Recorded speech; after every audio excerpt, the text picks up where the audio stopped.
Welcome back. Assalamu alaikum wa rahmatullahi wa barakatuh. Continuing with our program, and just came to my mind the hadith of Rasulullah sallallahu alayhi wa sallam, min al-nasi mafatiha khayrin maghaliqa shar. From people, there are keys. The Prophet sallallahu alayhi wa sallam said, those who are keys, they are keys for khair. Some people, they are keys for khair. They open the doors of khair and they close the doors of evil. And some people, they open the doors of evil and they close the doors of khair. So he said, Tuba, all the good news to that person who Allah is using him as a key for khair. And one of the keys of khair in our community, Dr. Elias Parker, a well-known personality, doing amazing work and efforts, and he is the founder also of the Academia Library as well, and he's joining us here in the studio. Let's welcome Dr. Elias Parker. Assalamu alaikum wa rahmatullah. Alaikum assalam wa rahmatullahi wa barakatuh, Sheikh. A pleasure to be in your company once more. I'm always motivated when I see you. I'm gladdened when I see you. Allah subhanahu wa ta'ala bless you and increase you from khair, and may Allah continue to use you for the service of the ummah. Allahumma ameen. Once again, Wheels to Heal. But this time I want to put people in the picture, show them or remind them what is Wheel to Heal exactly, and what are the previous campaigns that were run through Wheels to Heal. Sheikh, mashallah, we a bunch of social cyclists that came together about 2.5, 3 years ago. We were cycling together very casually on a Sunday, and then we realized that we actually have the potential to do something more substantial that can benefit the ummah in some way. So at that point, this was soon after my wife passed away of cancer, and they felt, this is now my co-cyclist, that maybe we can raise some money for cancer in her name, which then gave rise to the Wheel to Heal as a club, as an entity. And alhamdulillah, we had a very successful campaign. We did 624 kilometers over a period of few days, and we raised 1.8 million rand. And the culmination of that was that at Khuriski Hospital, they are currently opening up a new chemotherapy room for the cancerous sufferers, and it's going to be named after my late wife, called the Mariam Parker Chemotherapy Room. So alhamdulillah, there was some good work done there, because prior to this, the people at the state hospitals would sit on banks, on benches and chairs and boxes, getting chemo for 1.5 hours and an hour. It was very uncomfortable and very dehumanizing. So alhamdulillah, they're in the process of putting up a chemotherapy room now with all the luxuries and so forth. Then with the genocide that commenced on the 7th of October last year, once again we came together as a group and we said, what is it that we can do as a cycling community to raise money that will aid and provide relief food and relief items, to the sufferers and the victims of Gaza and in Palestine. And hence we had a countrywide campaign, not just Wheel to Heal. There are cyclists from Durban and Joburg that also joined, and we raised 2.8 million rand. MashaAllah. So that went off more than what the expectation was, and alhamdulillah. And then not soon thereafter, we were approached by a masjid in Greyton, which is about 160 kilometers from Cape Town. They had bought a warehouse and converted it into we're in the process of converting it into a masjid, and asked us if we could get involved to complete whatever needs to be done. And we had a pledge drive, and I think if I'm not mistaken, you were on that pledge drive. Yes. And we raised in excess of what was required, and there's still some work that needs to be completed, because we've been constrained with the city of Cape Town not giving us the architectural approval to go ahead with the plans and so forth. But alhamdulillah, there's enough money to complete the project as was originally intended. MashaAllah. We are now in the process of planning the next campaign. And the next campaign, if I may carry on, is trying to raise more money to provide for the victims of both Gaza and Lebanon. At the same time, commemorating in a very sublime way, remembering in a very spiritual way, remembering those people that have lost their lives, those people that have been the victims of the genocide that commenced on the 7th of October. Again, we have reached out to various cycling clubs throughout the country. This time around, we hope to amass far greater representation from our cycling brethren elsewhere in South Africa. Maybe the first time around, we only had a few in Joburg, a few in Durban, but I must say this time, the interaction, the response has been far more magnanimous. We are aware that a year ago, there was a freshness about wanting to give because the genocide commenced. It was, people were enthusiastic. People have given over the last 12 months towards the cause of relief for Gaza and so forth. So there's an aspect of donor fatigue that we might contend with, but I've always believed Muslims are born to give. True. Allah subhanahu wa ta'ala has promised us that if you so much give of yourself, that brings about a relief to any of my ummah, I will do so multifold for you in the akhirah. And that's what we are embracing, and that is what I believe Muslims have always embraced, and it is in that spirit that we have reached out to our co-cycling clubs elsewhere in the country, and as I said, the support has been superb. Allah Akbar. It's so good to find that sports people and people from different domains of life, they are all getting together, and it might be new thing, but the power of that is raising awareness. Is this correct, Doctor? Sheikh, raising awareness, and I think also we need to appreciate and we need to thank Allah for the bounties, because what we are doing is using, in our case, we're using our repertoire as cyclists, and I'd like to believe that we're transforming a recreational activity to a spiritual ibadah, where we're raising money that hopefully will bring about a benefit to the sufferers and the people that have been the victims in Gaza. And that to me is rather us that's privileged, that we are in a position, we've got the health, the fitness, the mindset, the inclination, and the ability to do all of this.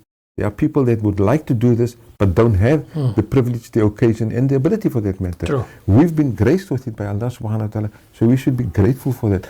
So in my view, we are more the ones that are privileged in this case, that we have the occasion, the opportunity to bring about a very noble effort that could benefit, and then hopefully will benefit, bring about a tremendous benefit to the sufferers in the land of Gaza and Lebanon, inshallah. The sports is servicing a noble goal. Absolutely. And Sheikh, talking about that, and whilst we are a cycling club, we are actually reaching out to various aspects, various spectrums of the community. We are calling upon cycling clubs, sports clubs such as soccer clubs, golf clubs, hiking clubs, any club, even if it's not a club, if you want to put a high tea together, use this opportunity to raise money for Gaza, and we will be the conduit that's wheel to heel to get the money to the right place. So we are asking all our people out there, whatever capacity you have, to get together, group together, whether it's another sporting club, whether it's another recreational club or social club, get together, get your friends, family, neighbors together, have a high tea, raise some money, and alhamdulillah, Allah subhanahu wa ta'ala will more than benefit, bring about a benefit into your life in this world and in the akhirah, for as long as we bring an iota of difference and benefit to those sufferers in Gaza. In previous campaigns as well, I believe you will also get together to support the previous projects as well. Absolutely. We are indebted to the people that have brought about, and maybe I should pause for a minute here and express my absolute gratitude to those highly spirited people that supported us to bring about the type of success that we have in our 3 previous campaigns. Yeah. We were simply the engineers of facilitating the cycling, but they are the people that put their hands in their pockets, brought about that superb accumulation of money that we could send. In the case of the relief ride for Palestine, we could send 3 trucks filled with human relief material and medical supplies to those people. Yes, it was a challenge to get the trucks in, but it happened at the end of the day. It happened, alhamdulillah. So yes, the calling is out there, and I want this message to go out loud and clear. We've got the resources, we'll support in whatever way we can. If you want to put together any activity, whether it is a sporting club, social club, or just a get-together of family, friends and neighbors, get together, have your drive, and let's channel as much supply and support as you can to the sufferers of Palestine and Ameen, Ameen, Ya Rabbi. May Allah subhanahu wa ta'ala make it easy, Allahumma Ameen, and give you prosperity, and all those people who are supporting and helping the brothers and sisters in Palestine, in Lebanon. And Doctor, just to put people in the picture again, the details of the coming campaign, when the race is starting. So on Sunday morning, which is the 6th of October, we're doing a symbolic ride that will launch the fundraising campaign as far as cyclists are concerned. Okay. The people in Durban are doing so on the 5th, on Saturday. The Cape Town and the wheel-to-wheel cycling community, we're doing our ride. We're getting together at Sonica, which is up in the northern suburbs. It's a mall. We're getting together there. We're making fajr together in community, in Jamaat. There is all our cyclists and those that want to support us at 5:30, a bit later than normal. And then we hope to have a little brief launch program. And then at 6 o'clock, we'll roll, and we're hoping to do between 130 and 140 kilometers on Sunday. That will serve as the launch of the cyclists in this fundraising campaign to bring about a relief of sorts be it feeding, be it health-wise, be it medical, to the sufferers of both Gaza and Lebanon. That happens on Sunday. On Monday, and this is what I want everybody to take note of. On Monday, in the Zohra Noor Auditorium at Islamia at 11 o'clock, we're having the media launch campaign of this entire campaign that will start on Sunday, run right up till the end of November. So we're taking the entire month of October as well as November to raise as much money as we can. So the people out there, the other sporting clubs, the other social clubs, you've got ample time, up to almost 2 months, to arrange and prepare and to try and generate some contribution towards this fund that we hope that will bring about the type of support. This invitation for Monday, the 7th of October, is open to each and every person. Zohra Noor Auditorium, 11 o'clock, Monday morning. We're hoping to have a very compelling program there that will pay homage to the people that have lost their lives, that will bring about a level of consciousness as to why we need to support this, and maybe even make us aware of how privileged and honored we are to be in a very comfortable environment, living our life. Yes, we've got our own economic and other challenges, but at the end of the day, we get up every day, we have the safety of our lives, of our parents, of our family with us. We're living, we're eating, alhamdulillah. We are asking people to set aside 1.5 to 2 hours on Monday morning so that we can together commemorate the genocide, the loss of lives that happened since the 7th of October 2023. Any final words to the communities of the Ummah, Dr. Elias? I cannot but make my final word a word of expression from the deepest, the bottom of my heart. The shukr to all those business people, those well-wishers, people like the staff and management of Hilaal TV and other media segments who literally have supported all our campaigns. And I think without the type of superb support that we've received from everybody, the monetary contributions, the advice that we've received, the du'as that we've received, I think these, in a very composite way, has brought about the type of success that Wheel to Wheel has achieved.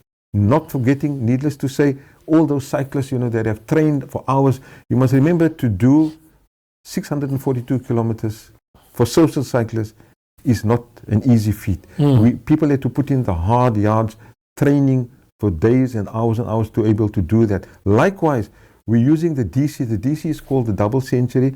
It's one of the more prestigious team races in the world.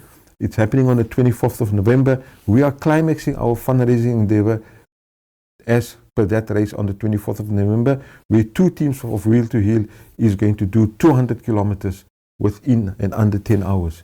And again, these are, half of us are social. I'm not an avid professional cyclist. I'm a Johnny late-come cyclist to start off with, but I've put in the hard hours and I'm training as hard as I can to be able to do 200 kilometers in under 10 hours. I need to express my sincere gratitude to a number of captains, coaches, that have assisted us and guided us to be able to be prepared, ready to perform that 200 kilometers in the allotted time period. Ameen ya Rabbil Alameen. Allah subhanahu wa ta'ala bless you, Dr. Elias, and all those teams with you and all those people who are supporting. May Allah Azza wa Jal accept your effort and may it be a success, inshallah. Allahumma ameen. Jazakallah khairan for joining us this morning. Assalamu alaikum. Barakallah feekum. Alaikum assalam wa rahmatullahi wa barakatuh. All right, with that we came to the end of our program for today. Subhanak Allahumma bihamdik. Nashhadu an la ilaha illa anta nastaghfiruka wa natubu ilayk. Wassalamu alaikum wa rahmatullahi wa barakatuh.